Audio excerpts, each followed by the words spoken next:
Hey, welcome back. Ryan Ermanni, Braylon Edwards, Tom Mazaway. We got Pete Spivak. We got Kool-Aid in the house as well. Obviously, a great weekend if you're a Michigan fan. If you're a Lions fan, we'll get to the Lions momentarily. But, Bray, just, Michigan, #1 in the country.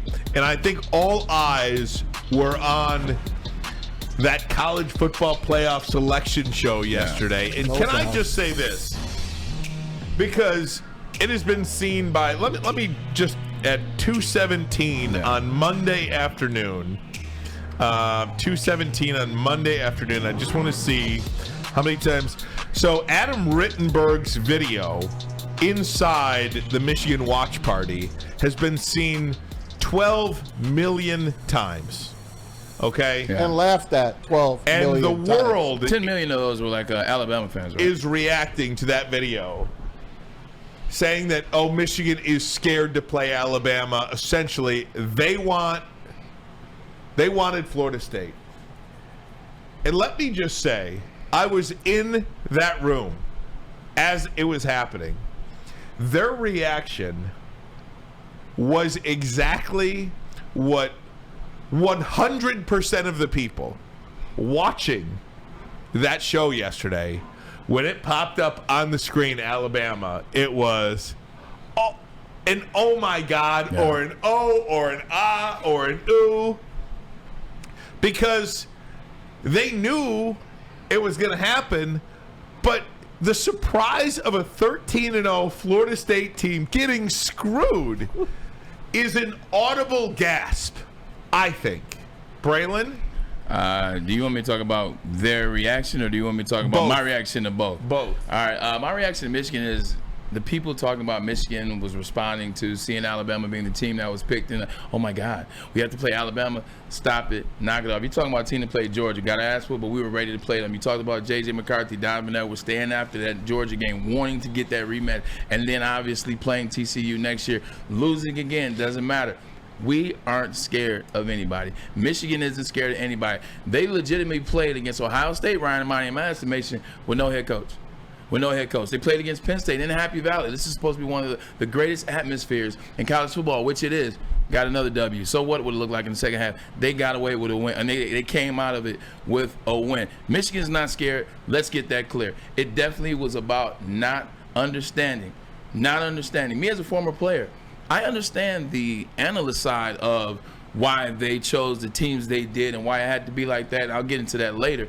But just in the moment, as a former player, Ryan Ermanni, I start thinking about waking up at 6 in the morning in the summertime. I start thinking about running the golf course in Ann Arbor. I start thinking about, those practices that you didn't want to have because you really were hurt, but you had to gut through it and grit through it because you were – what the end game is national championship. I remember the pressure that was on you to win every game just so that you give yourself a chance to be in the national championship. I remember losing, thinking you're going to lose a game, winning game 1, winning game 2, and then when you lose, because I never was privy to go undefeated, and when you lose, that season is over with, and all that hurt and all that frustration and all that pain that we came up short. Not another game where we're just going to win the championship.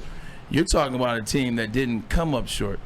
You're talking about a team that made it through everything that they had to, starting off the season, beating LSU, and their Heisman favorite in Jaden Daniels, team that beat every team placed in front of them, Power 5 conference, a team that won a national championship in 2013, a team with a cachet and a brand like that, and you go 13-0, win your conference, win your championship game, and they tell you, wasn't enough.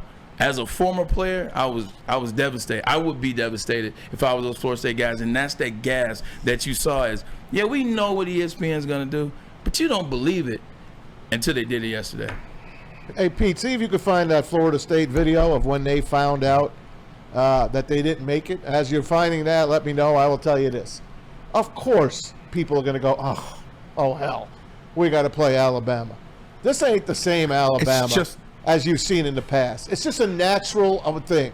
Oh, we got to play that big mouth Nick Saban and his big bad Alabama Crimson Tide. You know what? That big bad Alabama Crimson Tide beat a 1-win Arkansas team by 3. They beat Auburn, a 3-win team, on a Hail Mary miracle. And what did I say? last week when that happened. We- Auburn let the genie out of the bottle. You know that effing team is going to make the freaking final. That's just the way it is. So, of course, we're going to say, damn, we got to play Alabama. But Florida State got absolutely railroaded. Now, people say, like Neil Rule, he stands on top of the mountain, and he talks down, and he says, 15 yards of offense in the past 2 weeks. A freshman quarterback. They're not the same team as they were. Alabama lost to Texas, but that's not the same team. They should be ahead of Texas. First of all, wrong. Texas beat them in their own house. Texas deserved to be in front of them. And this year, the vaunted SEC had a losing record against the ACC. This was the year to leave them out, but God forbid you can't do that because you got everyone on ESPN, Paul Feinbaum, all the rest of those people. They would just crap all over you. And then if Michigan wound up winning the championship, or whoever won the championship, they'd say, well, it's a flawed championship. SEC wasn't in it. They're the greatest. They weren't the greatest this year. The AFC East used to be the greatest back in the day when they had Tom Brady and the Patriots. If you play the AFC East now, you can beat them. This Alabama team didn't deserve to be there. Florida State deserved to be there. Why do you always have to win with offense? Their defense was great. Louisville never had a chance in that game. Now, Louisville's not the biggest, baddest team in the world, but they won. Michigan won in the Big Ten against a crappy Big Ten. But they're the number one team in the country. Florida State's unbeaten against the ACC, winning record against the SEC, and they're out. Nothing makes sense in this. Nothing makes sense. But of course we're going to go, we got to play Alabama. But as the month progresses, you're going to see. You're going to see that it ain't the same Alabama team. And like Braylon said, Michigan, this is their third time here. They're not going to lose 3 semifinal games. I'm telling you right now, they're winning that game. Why are you covering your face? You think I'm wrong? You have your opinion. I am fully convinced that facts do not matter. Everybody just has a narrative in their mind, and whatever they want to say, like, that becomes their fact, whether it's true or not. Not for 1 second, and I probably talked to 10 players after the announcement. Not for 1 second was there anything but excitement in playing Alabama. That's just the truth. Not one player is scared to play Alabama. Not one. And in fact, I think if you took a poll of Michigan fans, I want to play Alabama. Because one of the narratives is that Michigan's wins don't count. Michigan didn't play anybody during the regular season. They didn't. They cheated. There is one team in the country that has had 2 wins over top 10 teams. Do you know that is? Penn State's a false top 10. I don't really give a care what you think Penn State is. I know what they're they ranked number 10. Yeah. Okay? So that's all I can go by. Okay? I don't really care what you think. That's fine. Secondly, Michigan, if they beat Florida State with no quarterback, Braylon, you know what they would say? You had the frauds. It's fraud. You had the Fugazi. You had the Fugazi. You had the easiest road to the national championship that you possibly could have. And remember last year how that worked out for them? I want this thing to be as buttoned up as you could possibly have it.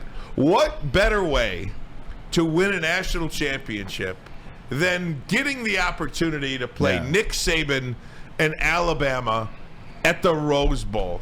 And then whoever comes out on top in the other one, and It'll be Texas. Fine. Listen. Go beat Texas? Come on, man. You can't take anything away from them at that point. Of course not. Listen, Matt. Listen, Ryan. I agree with you 100%. You want Alabama. You want to beat the SEC team, so at least they can say, hey, you know what? Actually, I don't really care what they say. But just for the masses, just to appease everybody, I'm glad we're playing Alabama. Matt, as it relates to you saying, of course, I hope you were talking about fans were thinking that and not players. Because when I was a player, just like these players, not scared of anybody. As a former player, what is the whole rhetoric that I've been having before the season started? If Michigan was going to win a national championship, what year should it be? This year. Because what? Kyle McCord, unproven. Jalen Milroe, in my estimation, is an athlete playing quarterback who had some success in a lucky Hail Mary. He runs the ball a lot. And then what's the other guy? Beck. Didn't know what Beck was going to be this year. The quarterback of Georgia. I was like, they got a freshman quarterback. I see what that is. Beck had some good games in there, here and there. This was the year. We have not been scared of Jalen Milroe. We are not scared of Alabama. And number 3, the wide receiver whose name I don't know. They definitely played physical against Georgia. Got to give them credit. But since we're talking about injuries matter, Georgia's 2 best offensive players were hurt in that game that the Alabama Crimson Tide barely won. Ladd McConkey, receiver number 84, is a stud. Went out early in the game. Brock Bowers is arguably the best player in college football. Not at his position, the best player in college football. He was out. So if you want to talk about injuries and how somebody won, Alabama beat a Georgia team that wasn't up to full speed. But we don't care. Jalen Milroe and that Alabama team, congratulations. Can't wait to see you in Pasadena. Can't wait.